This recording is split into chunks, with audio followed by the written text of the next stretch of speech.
Many people today love books, but they don't know much about traditional bookbinding.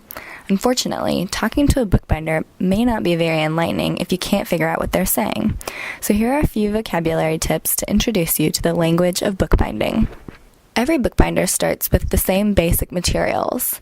Bookboard, or binder's board, is a thick cardboard-like material that gets cut down into the size you need.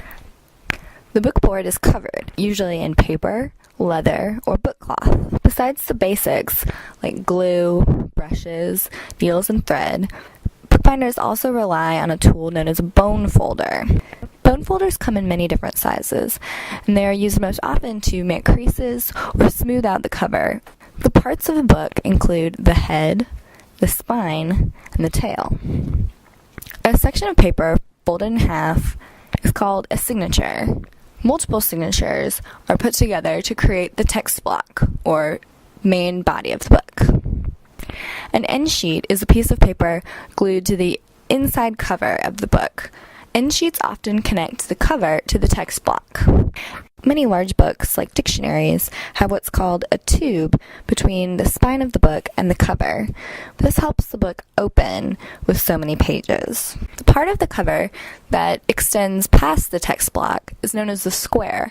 Some books have a very large square, meaning the cover extends well past the pages. Other books, like this one, have small squares.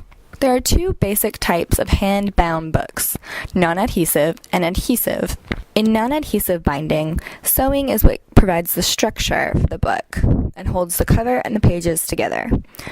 One type of sewn binding is the Coptic stitch. The stitching goes through the signatures, attaching to the one beforehand. A different kind is the Japanese stab binding. In this stitch, the cover and all the pages are sewn through together. In adhesive binding, glue is what holds the cover and the pages together. One easy type of adhesive binding is the accordion fold. The most common adhesive binding is the case-bound book. Case-bound books are like the hardcover books that most of us are familiar with. Often, the signatures are still sewn together, but then they are glued into the cover. Many bookbinders also make homemade boxes or containment systems to store their books.